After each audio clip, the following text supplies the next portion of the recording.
Hello दोस्तों, स्वागत है आप सभी लोगों का राजस्थान एकेडमी पर पुनः एक बार। और मैं परवीन सिंह आप सभी लोगों के साथ में, जैसा कि आप सभी लोग जानते हैं, लगातार जनरल साइंस की वीडियोस लेकर के आ रहा हूं।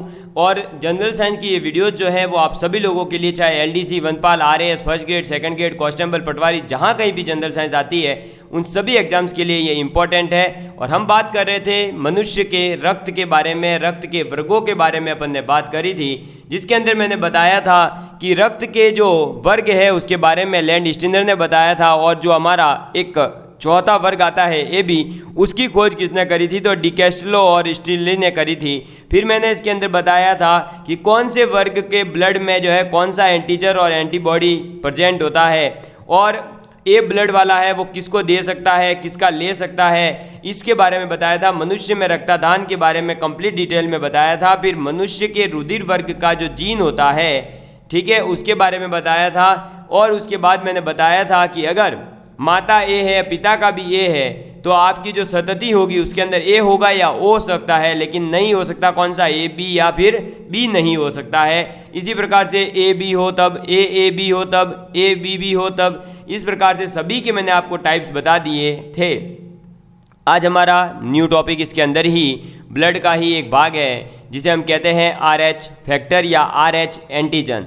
तो जो हमने स्मॉल ए और स्मॉल बी एंटीजन के बारे में बात करी थी, और एक हमारे AB एंटीजन के बारे में बात करी थी, उसी प्रकार से एक RH फैक्टर और होता है, उसके बारे में अपन आज बात करने वाले हैं। ठीक है, तो आप अपनी कॉपी में आप सभी हेडिंग डाल दीजिएगा RH फैक्टर या RH एंटीजन, और हिंदी वाले लिखेंगे RH कारक। तो क्या लिखेंगे? RH कारक या एंटीजन। ठीक है, किसकी बात करेंगे? RH कारक या एंटीजन के बारे में अपन बात करेंगे। RH फैक्टर और एंटीजन आप सभी लोग लिख सकते हैं। अब सबसे पहले अपन बात करते हैं इस RH कारक के अंदर दोस्तों। तो इस RH कारक की जो है खोज किसने करी? तो इसकी खोज करी है जो हमारे महोदय वर्ग समूहों के बारे में, यानी जो जिसने अभी रक्त के वर्ग के बारे में बताया था, उन्होंने ही इसकी खोज करी। तो इसकी खोज किसने करी दोस्तों? आपके कार्ल लैंड स्टीनर। और इनके साथ में एक और जो है महोदय जुड़ गए थे, जिनका नाम था वीनर। क्या नाम था? वीनर। तो इसकी खोज, क्योंकि पहले तो हमें ये पता हो ना भाई दिया किसने ये, तो इसकी खोज किसने करी है? तो कार्ल लैंड स्टीनर एवं या तथा वीनर। किसने करी है? कार्ल लैंड स्टीनर और वीनर ने। ठीक है, कब करी थी? तो 1940 के अंदर करी थी। ये सन याद नहीं रहना जरूरी नहीं है कि याद हो, लेकिन फिर भी आपको बता दिया, याद रहे।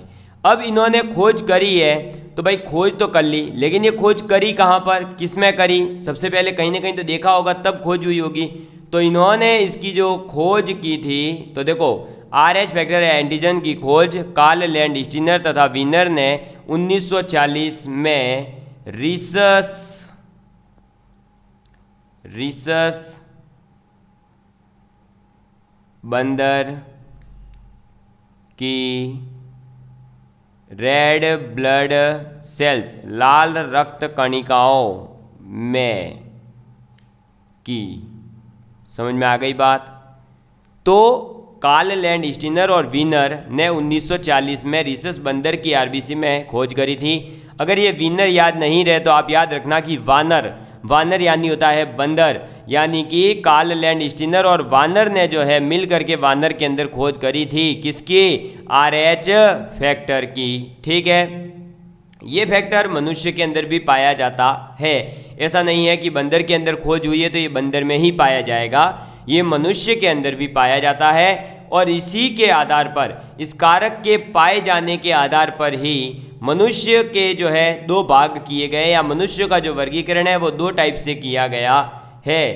तो आप अपनी जो है कॉपी के अंदर अब हेडिंग डालेंगे RH कारक के आधार पर। क्या लिखेंगे? RH कारक के आधार पर लिख लीजिए आप सभी। RH कारक के आधार पर, RH कारक के आधार पर मनुष्यों का वर्गीकरण। ठीक है, तो मनुष्य का वर्गीकरण दो टाइप से किया जा सकता है। एक तो हो जाएगा इसके अंदर क्या दोस्तों, तो RH पॉजिटिव। क्या, RH पॉजिटिव। अरे भाई कोरोना वाला पॉजिटिव नहीं, ये है RH पॉजिटिव। ठीक है, एक सेकेंड, ये इसको लिखेंगे RH पॉजिटिव। इसे आप रिप्रेजेंट करोगे R और H और फिर इसके ऊपर प्लस साइन। ठीक है, तो किसकी बात कर रहे हैं, RH पॉजिटिव की बात कर रहे हैं। RH पॉजिटिव का मतलब, जैसे कोरोना पॉजिटिव का मतलब क्या था, कोरोना है इसको, वैसे ही RH पॉजिटिव का मतलब है RH पाया जाएगा। तो आप इसके अंदर लिख दो, जिन मनुष्यों में, जिस मानव में या उसकी RBC में यह RH एंटीजन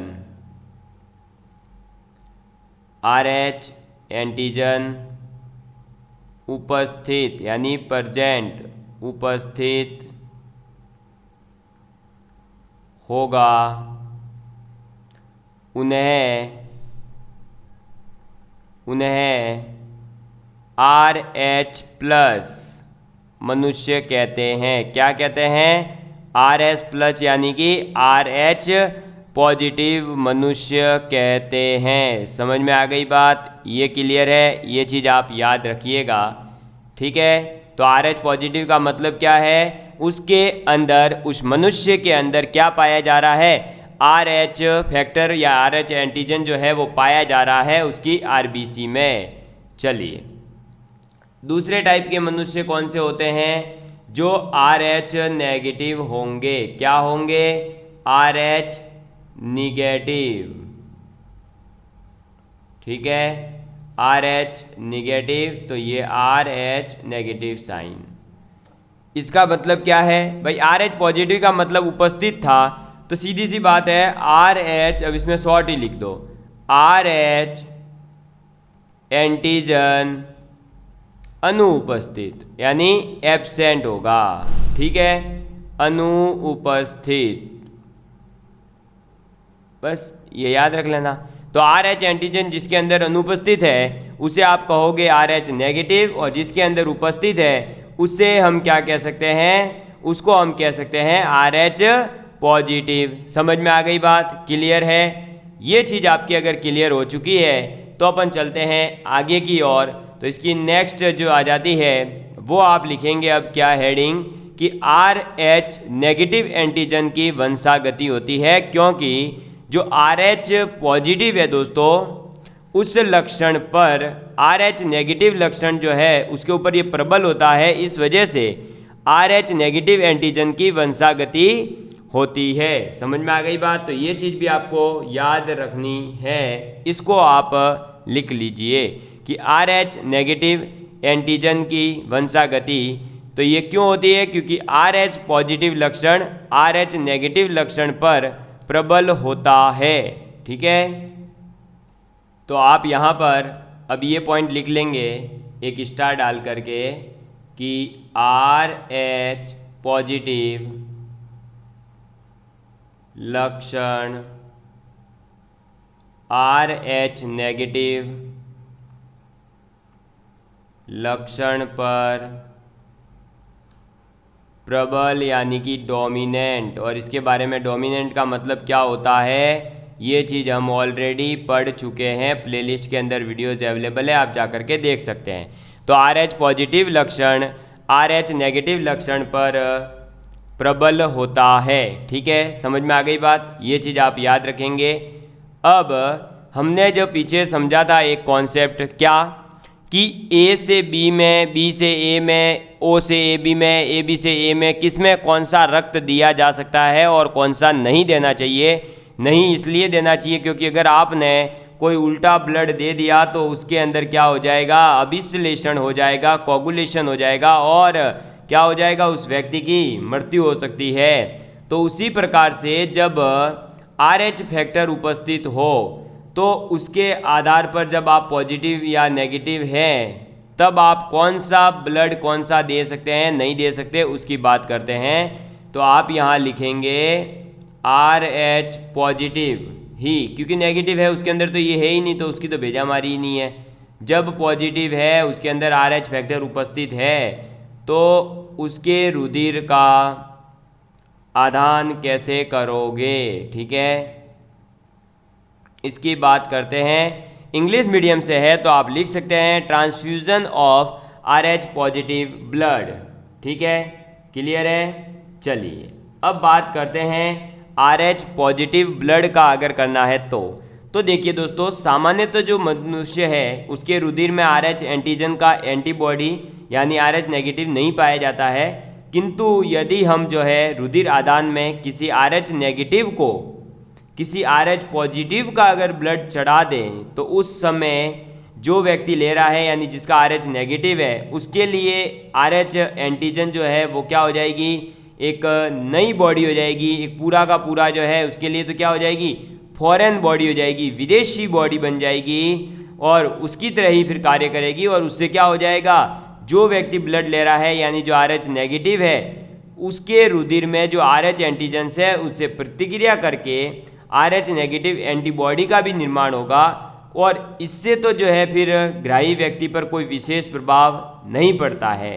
लेकिन अगर आपने वापस से ज़रूरत पड़ने पर RH नेगेटिव व्यक्ति को आपने क्या कर चुके, उसके अंदर बॉडी में RH नेगेटिव का निर्माण हो चुका है, अब आपने वापस क्या कर दिया, RH पॉजिटिव का रुधिर चढ़ा दिया, तो RH नेगेटिव बॉडी जो है या एंटीबॉडी है उसके कारण RH पॉजिटिव व्यक्ति की लाल रुधिर कणिकाओं के रुधिर के समूह के साथ चिपकने लगेगी और चिपकने से रक्त का थक्का बनने लग जाएगा, रुधिर परिसंचरण यानी कि ब्लड सर्कुलेशन रुक जाएगा और व्यक्ति जो ग्रहण कर रहा था ब्लड को उसकी मृत्यु हो सकती है या हो जाएगी 100% ही।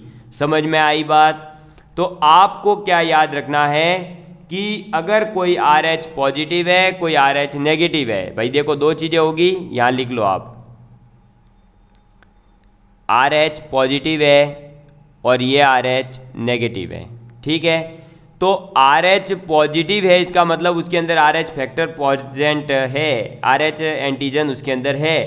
तो RH नेगेटिव जो है मनुष्य के अंदर जनरली नहीं पाया जाता, लेकिन आपने क्या करा कि इस RH पॉजिटिव का ब्लड चढ़ा दिया किसको, RH नेगेटिव को, यानी ये RH पॉजिटिव को तो आपने बना दिया दाता, देने वाला, ठीक है, और ये RH नेगेटिव जो था वो था ग्राही, क्लियर है। तो जब आपने इसको एक बार ब्लड दिया, कितनी बार, एक बार आवश्यकता पड़ी और आपने इसको ब्लड दिया, तो इस RH नेगेटिव बॉडी के अंदर क्या हो जाएगा दोस्तों, RH नेगेटिव एंटीबॉडी बन जाएगी। क्या बन जाएगी, RH नेगेटिव एंटीबॉडी, समझ में आ गई बात। RH नेगेटिव एंटीबॉडी का निर्माण, इसका निर्माण हो जाएगा किसके अंदर, जिसने भी ब्लड को ग्रहण किया है या जिसका ब्लड जो है RH नेगेटिव था। अब आपको पुनः आवश्यकता पड़ गई, क्या हुआ, पुनः आवश्यकता, पूरा थ्योरी में नहीं लिखवा के मैं डायरेक्ट बस इतना सा ही डायग्राम बनवा रहा हूँ, ठीक है, शॉर्टकट में।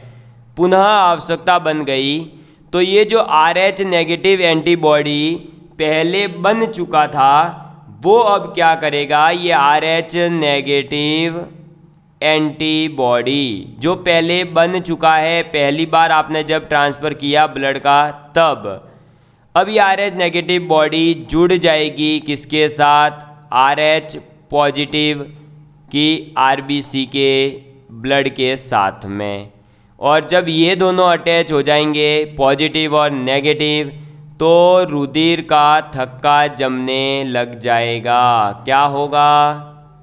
रुधिर यानी ब्लड का थक्का जमेगा। क्या हो जाएगा? रुधिर का थक्का जमना स्टार्ट हो जाएगा, यानी रुधिर जो है वो पूरा का पूरा जमा हो जाएगा। समझ में आ गई बात? जमा हो जाएगा यानी कि पूरा कोगुलेशन बन जाएगा, अभिश्लेषण हो जाएगा। समझ में आ गई बात? और जब ये ब्लड सर्कुलेशन थक्का जम जाएगा और सर्कुलेशन रुक जाएगा तो क्या होगा? जिसने ग्रहण किया है ब्लड को, ग्राही की मृत्यु हो जाएगी। ग्राही की मृत्यु हो जाएगी। वापस सुन लीजिए पूरा प्रोसेस, मैं आपको समझा देता हूँ। ये काम का है क्योंकि ये पूछा जा सकता है कि देखिए दोस्तों, RH पॉजिटिव है, ठीक है, RH पॉजिटिव व्यक्ति है, वो किसी RH नेगेटिव व्यक्ति को ब्लड देता है। ठीक, RH नेगेटिव को जब एक बार ज़रूरत पड़ी तब ब्लड दोगे तो कुछ भी फर्क नहीं पड़ेगा, थोड़ा सा उसके ऊपर जो है मतलब ज़्यादा विशेष कोई प्रभाव नहीं पड़ेगा और ना ही उसको ऐसी कोई प्रॉब्लम होगी। ठीक है, ज़्यादा कोई प्रॉब्लम नहीं होगी। थोड़ा सा उसको जो है मतलब ब्लड वगैरह थोड़ी देर रुके तो उसको थोड़ी सी परेशानी हो सकती है। अब थोड़ी देर के लिए तो कुछ नहीं हुआ, तब उसकी बॉडी में लेकिन क्या हो चुका है कि RH नेगेटिव जो एंटीबॉडी होती है वो बन चुकी है। अब जब एक बार आपने ब्लड ट्रांसफ़र कर दिया है, अब आपने दूसरी बार उसको वापस ज़रूरत पड़ी और RH पॉजिटिव का ही ब्लड दे दिया, तब उसके अंदर एंटीबॉडी बनी हुई थी, यानी ऑलरेडी दुश्मन बने हुए थे। अब आपने उस दुश्मन को क्या कर दिया? और पावरफुल बना दिया। तो दुश्मन पावरफुल मतलब अपन गए। तो वैसे ही यहाँ पर फिर जो ग्राही बाबा थे जिसने ब्लड को ग्रहण किया था वो गए, उनके ब्लड का क्या हो जाएगा? थक्का जम जाएगा और वो ओम नाम शांति हो जाएंगे। तो इसलिए आपको ये चीज़ याद रखनी है कि जब भी आप ब्लड का ट्रांसफ़र कर रहे हैं, किसी को दे रहे हैं, किसी से ले रहे हैं, तो इस चीज़ का ज़रूर ध्यान रखें, RH पॉजिटिव नेगेटिव का और A से B O से B जो पीछे पैटर्न बताया है वो ज़रूर याद रखें और उसे अपने लाइफ में भी याद रखना ज़रूरी है। ठीक है, वो कभी भी अपने काम आ सकता है। चलो, अब दोस्तों ये जो RH फैक्टर है इससे संबंधित एक रोग है, एक विशेष रोग है जिसका नाम आपको सबसे पहले तो याद होना चाहिए, एरिथ्रोब्लास्टोसिस फिटेलिस। क्या नाम है? Erythroblastosis fetalis. आप लिख लीजिए, इस रोग के बारे में अपन पूरी बात करते हैं। तो एरिथ्रोब्लास्टोसिस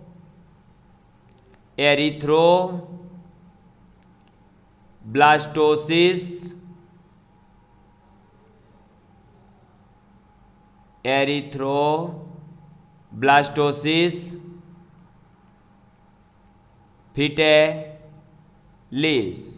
ठीक, ये इंग्लिश में ही वैसे भी नाम है तो इसकी कोई हिंदी है नहीं, तो इंग्लिश वाले भी यही याद रखेंगे एरिथ्रोब्लास्टोसिस और हिंदी वाले भी याद रखेंगे एरिथ्रोब्लास्टोसिस। ठीक है, चलिए दोस्तों अब इसके बारे में बात करते हैं कि ये क्या है। तो ये पहले तो याद रखना है कि ये एक जो है आपका RH कारक यानी RH फैक्टर से संबंधित यानी रिलेटिव, उससे रिलेटेड संबंधित रोग है। ठीक है, ये क्या है? RH कारक से संबंधित एक रोग है और ये केवल गर्भावस्था में जब शिशु होता है तभी होता है। तो ये भी याद रखना है, केवल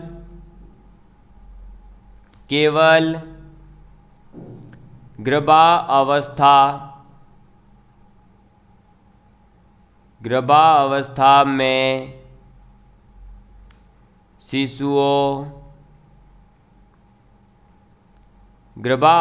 में शिशुओं में होता है। क्लियर है? ये बात भी आपको याद रखनी है कि एरिथ्रोब्लास्टोसिस जो फिटेलिस है वो एक तो क्या है? RH फैक्टर से संबंधित रोग है, दूसरा ये केवल गर्भावस्था में ही शिशुओं को होता है और ये इससे प्रभावित कोई अगर बच्चा है तो उसकी गर्भावस्था में ही मृत्यु हो जाती है, ये बात भी याद रखनी है। और ये शिशु सदैव RH पॉजिटिव होता है और इसका मतलब ये फिक्स है कि उसकी माता जो होगी वो RH नेगेटिव होगी और पिता RH पॉजिटिव होगा। तो आप याद रखिएगा कि जो शिशु होगा, जो जिसकी डेथ होती है, वो कैसा शिशु होता है? वो शिशु होता है RH पॉजिटिव। वो RH पॉजिटिव क्यों होता है? क्योंकि दोस्तों उसके जो पिता है, उसके पिता का जो ब्लड होगा वो कौन सा होगा? RH पॉजिटिव होगा। और उसकी जो माताजी होगी, उस माताजी का ब्लड होगा RH नेगेटिव। और आपको पीछे ही बता दिया गया है कि कौन सा ब्लड जो है ज़्यादा प्रबल है, डोमिनेंट है, तो RH पॉजिटिव जो है वही ब्लड आपका क्या होता है? डोमिनेंट है। इस वजह से बेटा जो भी होगा या बच्ची जो भी होगा, बेटा बच्ची कोई भी हो, वो जो है RH पॉजिटिव ही होता है। ठीक है, अब अपन बात करते हैं, ये तो हुआ रोग, और रोग कब क्या करेगा, इससे मृत्यु हो जाएगी। इसके बारे में बात करते हैं कि इसका कारण क्या है और कब मृत्यु होती है। इसके दो चीज़ें, और फिर बाद में इसका उपचार की भी बात करेंगे। तो आप यहाँ पर अब हेडिंग डालेंगे रोग के कारण। उसका जो रोग हो रहा है उसका कारण क्या है? तो उसके रोग का कारण है दोस्तों, RH पॉजिटिव है पुरुष, RH नेगेटिव है स्त्री। इनका हो गया विवाह। तो विवाह होने के बाद इनसे जो उत्पन्न होने वाली संतति होगी दोस्तों, वो भ्रूण अवस्था में यानी एम्ब्रियोनिक स्टेज के अंदर ही परिवर्धन काल में भ्रूण की जो RBC से RH कारक है वो प्लेसेंटा से होते हुए माता के रुधिर में पहुंच जाता है। और अब ये जब माता के रुधिर में पहुंच गया तो इस बाहरी RH फैक्टर के विरुद्ध एक एंटीबॉडी का निर्माण हो जाएगा। ठीक है, अब मतलब इसका क्या हुआ? माता की बॉडी के अंदर एंटीबॉडी डेवलप हो चुके हैं। अब एंटीबॉडी डेवलप हो चुके हैं तो ये फर्स्ट टाइम जब हुआ बेबी, तब तो कोई दिक्कत नहीं है। ठीक है, क्योंकि इस टाइम पे तो क्या है, केवल RH एंटीबॉडी बने हैं और थोड़ी सी मात्रा में ही है, तो इससे तो कोई ज़्यादा प्रभाव नहीं होता। लेकिन जब बाद में दूसरा बेबी होगा, दूसरा बच्चा होगा, तब RH एंटीबॉडी जो है वो अधिक हो जाने के कारण इस स्थिति में फिर क्या होगा, जो होने वाली आने वाली जितनी भी संतानें हैं वो सभी भ्रूण के रुधिर का जो है एकदम से ब्लड सर्कुलेशन रुक जाएगा और भ्रूण में ही उस बच्चे की मृत्यु हो जाती है। तो यहाँ पर ये चीज़ आप बायोलॉजिकल और एक मेडिकली है, तो इसको याद रखना कि अगर आपकी शादी वगैरह हो रही है तो ये चीज़ों को मतलब जनरली कोई दिक्कत नहीं होती है, लेकिन ऐसा अगर है तो आपको इन चीज़ों से बचना चाहिए और दोनों की ज़िंदगी का सवाल होता है यहाँ। और अगर ऐसा है, डॉक्टर ने बोल दिया है, तो एक बेबी के बाद में दूसरा बेबी नहीं होगा, तो आपको जो है कहीं पर भी ये जो अंधविश्वास में पहुंचाया जाता है ना कि यहाँ जाइए, वहाँ जाइए, वो करवा देंगे, वो करवा देंगे, तो इन चीज़ों से भी बचना चाहिए। ये है साइंस, ये है साइंस पढ़ने का मज़ा। इसलिए मुझे साइंस पढ़ने में मज़ा आता है और पढ़ाने में मज़ा आता है, क्योंकि उससे आप समाज के सामने कुछ अच्छी चीज़ें रखते हैं।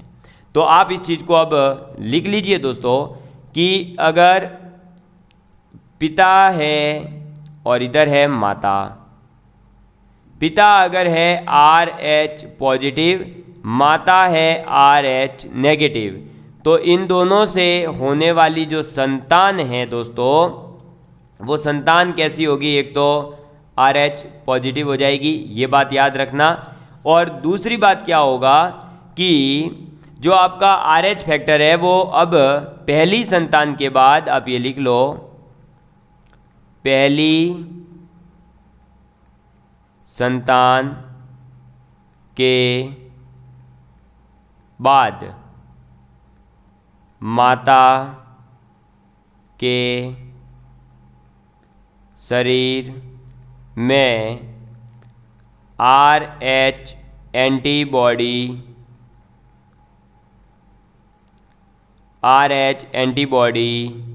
का निर्माण हो जाता है। ठीक, इससे आगे लिखेंगे हो जाता है, जिससे आगे होने वाली संतान भ्रूण में ही मृत्यु हो जाती है, मृत्यु हो जाती है, भ्रूण के अंदर ही उस बच्चे की मृत्यु हो जाती है। ठीक है, अब सर इसका उपचार भी है क्या? हाँ है ना भाई, इसका उपचार भी है। तो आप इसका उपचार लिखेंगे, उपचार। ठीक है, चलो तो इसका उपचार क्या है उसकी बात करते हैं। तो दोस्तों, जो इरेथ्रोब्लास्टोसिस फिटेलिस रोग है उसके उपचार का एक तरीका है कि रुधिर प्लाज्मा से ही तैयार किया हुआ एक होता है इम्यूग्लोब्यूलिन, जिसे कहते हैं IgG, जिसके अंदर क्या होता है कि एक प्रभावकारी RH नेगेटिव एंटीबॉडी होता है, और उसकी जो है कुछ मात्रा अगर माता के शरीर में इंजेक्ट कर दी जाती है तो फिर जो है आपके जो ये जो RH एंटीजन है वो नष्ट कर देता है, और भ्रूण से जो है प्लासेंटा के माध्यम से जाते हुए माता के रुधिर में ये पहुंच जाता है, और फिर इस प्रकार से जो है उस रोग से बचा जा सकता है। तो आप इसी के अंदर लिखेंगे कि रुधिर प्लाज्मा से तैयार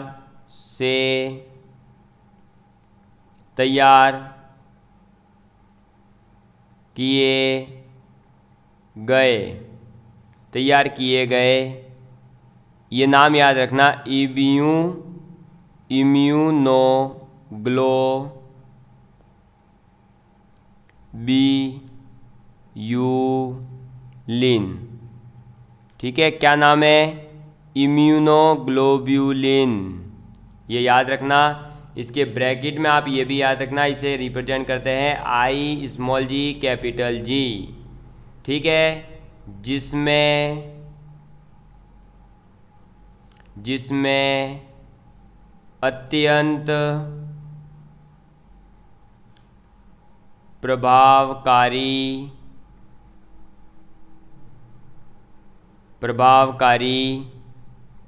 RH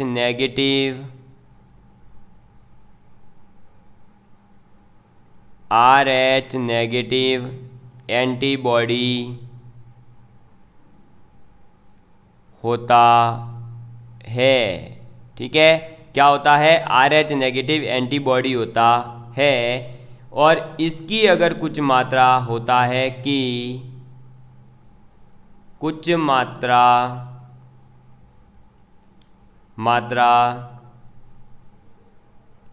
रुधिर में इंजेक्ट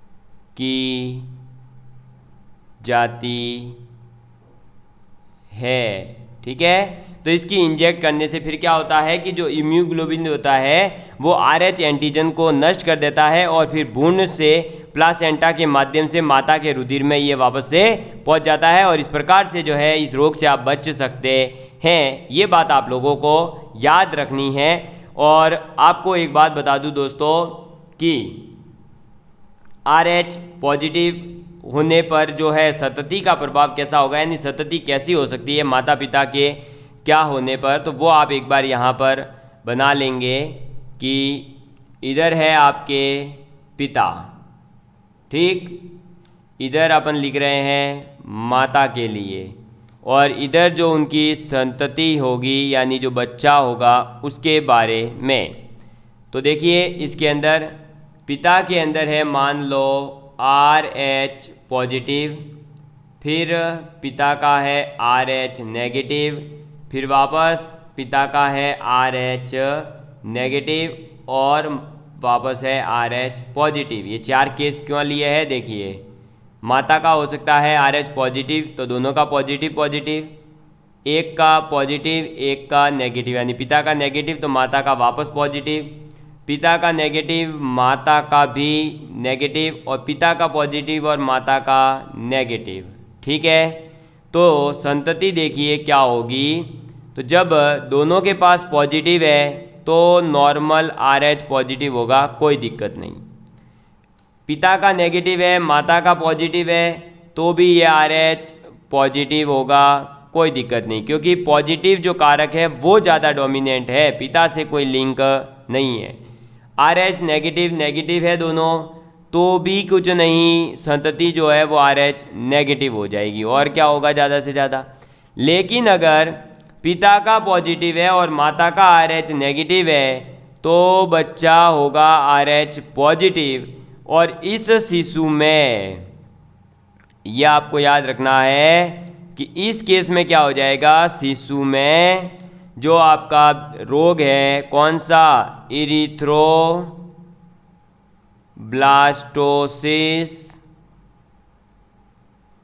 कौन सा रोग है ये, इरिथ्रोब्लास्टोसिस फिटेलिस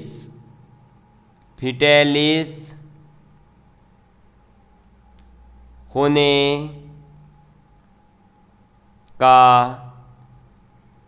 खतरा। समझ में आ गई बात, ये चीज़ आपको याद रखनी है। क्या याद रखना है कि अगर पिता का पॉजिटिव माता का भी पॉजिटिव तो बच्चा पॉजिटिव, कोई दिक्कत नहीं, नॉर्मल बच्चा होगा। अगर पिता नेगेटिव माता पॉजिटिव तब भी नॉर्मल बच्चा, नेगेटिव नेगेटिव तब भी नॉर्मल। लेकिन अगर पिता पॉजिटिव है और माता नेगेटिव है तो बच्चा होगा RH पॉजिटिव, और शिशु के अंदर इरिथ्रोब्लास्टोसिस फिटेलिस होने का खतरा होगा। समझ में आ गई बात। तो ये पूरा था आपका क्या दोस्तों, RH फैक्टर के बारे में, जिसे आपने बहुत अच्छे से समझा होगा। इसे आप एक बार जो है वापस हम रिवाइज कर लेते हैं कि RH फैक्टर या RH कारक जो है, जिसे एंटीजन भी कहते हैं, इसकी खोज कार्ल लैंडस्टीनर ने और वीनर ने करी थी 1940 के अंदर। और वीनर से याद रखेंगे कि इसकी खोज की गई थी वानर के अंदर, यानी रिसस बंदर के RBC में। ठीक है, RH फैक्टर पाए जाने के आधार पर आप मनुष्यों का वर्गीकरण दो भागों में कर सकते हो, एक है RH पॉजिटिव, एक है RH नेगेटिव। RH पॉजिटिव का मतलब है जिस मनुष्य की RBC में ये RH एंटीजन उपस्थित है, RH नेगेटिव का मतलब RH अनुपस्थित है। RH पॉजिटिव जो लक्षण है वो RH नेगेटिव लक्षण के ऊपर प्रबल होता है, ये बात भी आपको याद रखनी है। RH पॉजिटिव अगर कोई है तो उसके रुधिर का जो आदान है प्रदान है वो कैसे होगा, यानी भाई आएगा जाएगा, ट्रांसफर अगर करना चाहे तो क्या हो सकता है। तो RH पॉजिटिव है एक जो कि दाता है, और RH नेगेटिव है सपोज करो वो ग्राही है। तो जो RH पॉजिटिव है दोस्तों, उसने जैसे ही RH नेगेटिव को ब्लड दिया, फर्स्ट टाइम में कोई इफेक्ट नहीं होगा, केवल थोड़ी सी मात्रा में ग्राही के अंदर एंटीबॉडी का निर्माण होगा, तब तो ज़्यादा इफेक्ट नहीं होता। लेकिन अगर पुनः किसी ने दूसरी बार वापस RH पॉजिटिव ने नेगेटिव को ब्लड दिया तो नेगेटिव की बॉडी के अंदर एंटीबॉडी बने हुए थे, और उसके साथ जब RH पॉजिटिव का ब्लड पहुंचा तो क्या हो जाएगा, पॉजिटिव और नेगेटिव दोनों मिक्स हो जाएंगे। मिक्स होंगे तो फिर रुधिर का थक्का जमेगा, दोनों की जो है क्या हो जाएगा, समूहन होने लगेगा, और रक्त के जो अवयव है वो चिपकने लगेंगे, और उसकी वजह से थक्का जमेगा और ब्लड सर्कुलेशन यानी रुधिर परिसंचरण रुक जाएगा, और जिसने भी ब्लड को ग्रहण किया था जो RH नेगेटिव था उसकी मृत्यु हो जाएगी। ये बात आपको याद रखनी है। तो ये आदान में ये ध्यान रखेंगे कि पॉजिटिव पॉजिटिव को देगा, नेगेटिव नेगेटिव को देगा। एक इससे संबंधित रोग है जिसे कहते हैं एरिथ्रोब्लास्टोसिस फिटेलिस। ये RH कारक से संबंधित एक रोग है। ये गर्भावस्था में शिशुओं में होता है। शिशु जो है अगर RH पॉजिटिव होगा, कब, जब पिता RH पॉजिटिव है माता RH नेगेटिव है, और ये केस है जब पिता पॉजिटिव माता नेगेटिव RH के अंदर, तब आपके बच्चे को एरिथ्रोब्लास्टोसिस फिटेलिस होने की संभावना है।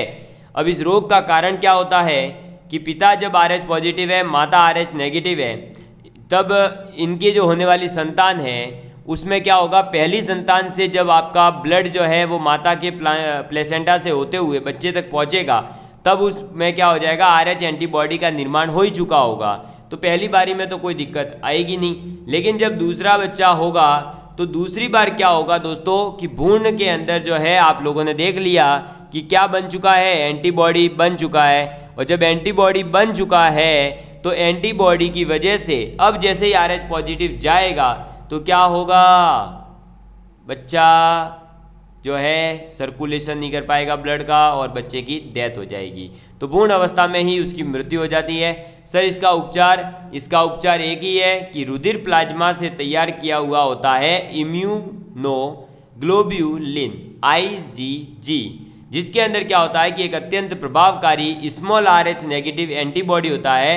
और वो अगर उस समय उसके थोड़े से टाइम पीरियड के अंदर ही, जो फर्स्ट बेबी हुआ उसके लगभग कहा जाता है कि 24 आवर्स के अंदर अंदर अगर माता के रुधिर में इंजेक्ट कर दिया जाए तो जो है फिर इस रोग से बचा जा सकता है, क्योंकि वो क्या होगा कि जो RH एंटीजन होता है उसे ये जो है नष्ट कर देता है, और नष्ट कर देगा तो भ्रूण से प्लासेंटा के माध्यम से माता के रुधिर में ये पहुंच जाता है। अब माता और पिता के ब्लड से हम डिसाइड करेंगे कि बच्चे के अंदर कौन सा हो सकता है। जैसे पिता में RH पॉजिटिव है तो माता में RH पॉजिटिव होने पर बच्चा पॉजिटिव होगा। अगर पिता का नेगेटिव माता का नेगेटिव तब भी बच्चा पॉजिटिव, दोनों नेगेटिव है तो नेगेटिव होगा। लेकिन अगर पिता पॉजिटिव और माता नेगेटिव है तो बच्चा RH पॉजिटिव तो होगा, लेकिन शिशु के अंदर एरिथ्रोब्लास्टोसिस फिटेलिस होने का बहुत खतरा रहेगा। और जो है इस रोग से बचने का इलाज भी मैंने आपको बता दिया है, क्या दे सकते हैं, इम्यूनोग्लोब्यूलिन इंजेक्ट किया जा सकता है और उससे बचा जा सकता है। तो ये था दोस्तों अपना क्या, RH फैक्टर, जो बहुत ही अच्छे तरीके से विस्तार से मैंने आप सभी लोगों के सामने डिस्कस करा, और ये आज अपना होता है RH फैक्टर भी कंप्लीट। तो दोस्तों अपना RH फैक्टर भी कंप्लीट होता है, मतलब जो हमारा, देखो हम 7th टॉपिक तो पहले ही कंप्लीट कर चुके हैं, यानी बायोलॉजी के जो पोर्शन में 7, 8, 9, 10th टॉपिक को हम गिन रहे हैं, उसमें से 7th टॉपिक अपना कंप्लीट हो चुका था।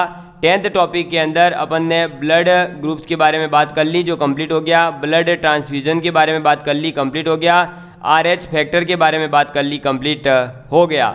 अब अपने बचा है रोगाणु तथा मानव स्वास्थ्य, यानी कि रोग से जो फैलाने वाले अणु है उनके बारे में, रोगाणुओं के बारे में, और जो ह्यूमन हेल्थ है उसके बारे में अपन को बात करनी है। और कुपोषण और मानव स्वास्थ्य और मानव रोग और उसके कारण और निवारण, ये तीनों एक साथ चलने वाले टॉपिक है। तो इन तीनों को अपन एक साथ चला करके एक ही वीडियो में कोशिश करेंगे कि एक लंबा वीडियो डाल करके कंप्लीट कर दिया जाए, और फिर बायोलॉजी के ये 2 टॉपिक कंप्लीट हो जाएंगे। फिर अपने जो इकोलॉजी वाला पोर्शन है इसको अपन कंप्लीट कर देंगे, और लास्ट में आपके जंतुओं का आर्थिक महत्व क्या है और पादपों का आर्थिक महत्व क्या है इसके बारे में अपन बात करेंगे। मुझे उम्मीद है आप सभी लोगों को क्लासेस पसंद आ रही होगी, और अगर पसंद आ रही है तो ज़्यादा से ज़्यादा विद्यार्थियों तक पहुँचाएँ और अपना फीडबैक जरूर दिया करें, क्योंकि आपके फीडबैक से, एक फीडबैक से हमें मोटिवेशन मिलता है, हमें उम्मीद जगती है कि हाँ, हमसे पढ़ने वाले विद्यार्थियों के अंदर अब जो है एक हमारा कंटेंट पहुंच रहा है और विद्यार्थियों को पसंद आ रहा है, तो हमें और बेटर कंटेंट देना होगा। हमें अपने आप को और अच्छे तरीके से आपके सामने रिप्रेजेंट करने का एक मौका मिलता है। और गर्मी तो जून में होती है, गर्मी तो खून में होती है, गर्मी तो ऊन में होती है, लेकिन दोस्तों असली गर्मी तो जुनून में होती है। तो आपके अंदर ये जुनून बरकरार रखना है। जैसे ही वैकेंसी आए आप लोगों को क्या करना है, फोड़ देना है पेपर को, बाकी नहीं रखना है किसी भी एंगल से। इस बार कोई ये नहीं कह सके कि हमारा सिलेक्शन नहीं हुआ। समझ में आ गई बात? चलिए दोस्तों, धन्यवाद, मिलेंगे अगली वीडियो में, तब तक के लिए bye bye, love you all of you, take care and please share with your friends.